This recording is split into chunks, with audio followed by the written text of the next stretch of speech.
Many times, the spouse of an alcoholic will threaten to leave if the alcoholic doesn't get help and quit it. But what if that help will eventually end the marriage in the long run? Stay tuned and I'll tell you why Alcoholics Anonymous is actually a threat to your marriage with your former alcoholic.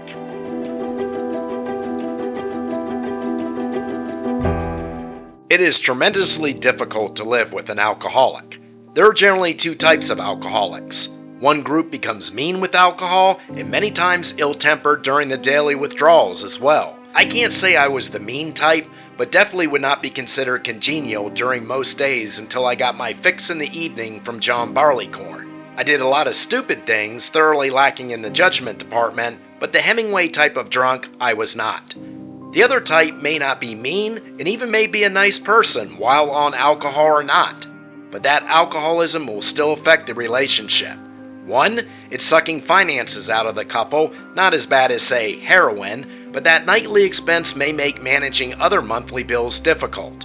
Also, being around someone who is a drunk all the time is not pleasant. Whether the drunk is taking a swing at you or sitting quietly in the recliner. Who wants to be around someone who is in an altered state of mind all the time? But there are long-term effects that the spouse will suffer if the addict doesn't break from his friendship with Johnny B. Hospital visits will become frequent with exacerbations of cirrhosis of the liver, which will come in the later stages of alcoholism. Basically, the partner will get the great pleasure of watching his or her soulmate die early and slowly. Many have gotten sober with the threat of their spouse leaving them. Sometimes, this is what it takes when the alcoholic realizes he's about to lose his marriage over a toxic friend named Johnny. I wasn't married when I was an alcoholic and I'm not today, so my addiction was only affecting myself. But that vow at the altar is invalid if the person on the other side of it decides to become an addict and won't quit it. No one should have to live in an addiction-infested household. But it might be a surprise for people to learn that many times marriages end after the addict becomes sober and even stays that way for good. Why would this happen?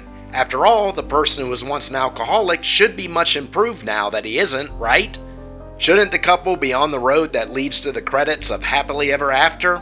Unfortunately, the go-to for the alcoholic who wants to quit the addiction is the rooms of Alcoholics Anonymous.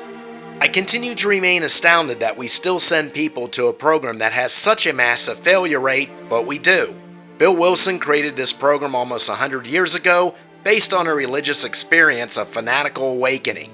It was never based on any science, it was based on spiritual intervention, which the Big Book states repeatedly is the only way to gain permanent sobriety. It was a failure when it was created and remains so today.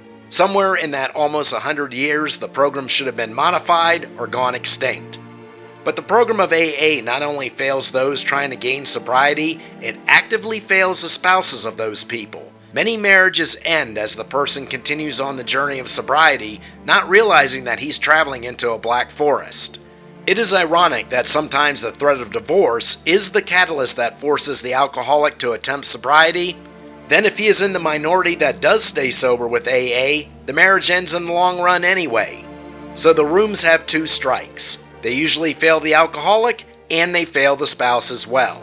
The first scenario will be the most common for those who enter the rooms, because most don't stay sober. Now AA has endless reasons why those who fail do. Largely they blame the vast majority who don't make it. They state it's the fault of the alcoholic. He didn't stick with the steps. He didn't call his sponsor enough. He didn't admit powerlessness and give himself over to the divine. These reasons might be valid if they pertain to a small minority, but when it's the vast majority, the problem isn't the vast majority, it's the failed program that Alcoholics Anonymous propagates. Period. So the alcoholic tries with AA, fails, then loses his marriage and retreats back to alcoholism once again. Fantastic. But more perplexing is the one in that minority who manages to stay sober with AA tenets, and then gets divorced anyway. Why is this? If the issue was drinking and the drinking is now over, then what are the problems now? If anything, the marriage should have been vastly improved, not on the outs. So why is this now sober person someone that the spouse wants to leave? The reason is AA.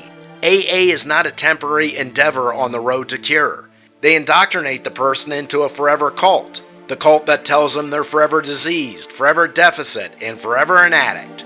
There is no graduation from AA. many of the members are up and down the steps in the long term. I knew AA members who were 10 and 20 years sober, yet in the rooms 5 and 6 nights a week. Let's look first at the mechanics of being a long-time AA member. For example, that one who is in the meetings 5 and 6 nights a week. This isn't something the spouse can share. The former alcoholic has now found a hobby that dominates all his off time. He's not only in meetings, he's now a sponsor. He's on committees for national conferences. Everything about his life is Alcoholics Anonymous and his sobriety. When they go on vacation, they must make sure an AA house is nearby, for what if that 10-year sober person has a sudden craving or a trigger? Well, we were going to take a walk on the beach, but my husband had to go to a meeting instead. And this is ridiculous. I rarely have cravings and haven't had since the end of the protracted 2-year mark. I was greatly improved at the end of month 6. If I'm on a beach with a girlfriend, I'm not going to have a conniption fit and have to call a sponsor or run to a meeting. This is because I did not follow the path of recovery that AA recommends. I'm not part of their cult that infiltrates every aspect of any relationship I have. As a matter of fact, if I didn't mention it, no girlfriend would know I was once an alcoholic, because I'm not fixated on a recovery that never ends like the tenets that AA spews. But there is an emotional indoctrination that will affect the marriage the most. That is the proper word, indoctrination. No different than the brainwashing of any cult. The cult doesn't want you to leave. The spouse isn't going to understand this. Why suddenly is the sponsor the end-all, all-knowing of everything? So what if my husband stops going to meetings so much? If he isn't drinking any longer, why is he so bound to them? Does pay-it-forward service mean he is an indentured servant for life now? But worse is the emotional damage that the rooms will induce on the newly sober that will affect both him and his future relationships, including the spouse if he's married. That initial indoctrination of the forever addict concept is toxic. Just the fact that the brainwashing of the master status is one of disease is bad enough, but the forever part is what we'll call strife to the marriage. Initially, the spouse may be grateful to AA if the partner is one of the few who maintain sobriety, but a rift will form as a spouse is a forever addict and the other is not.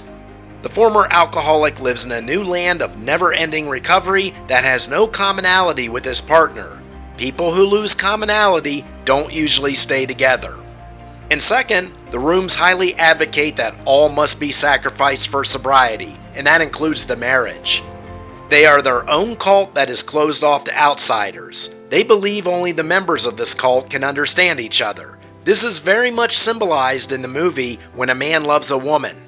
Andy Garcia's character, opposite of Meg Ryan's, is very much on the outside of her recovery to the point where they finally separate.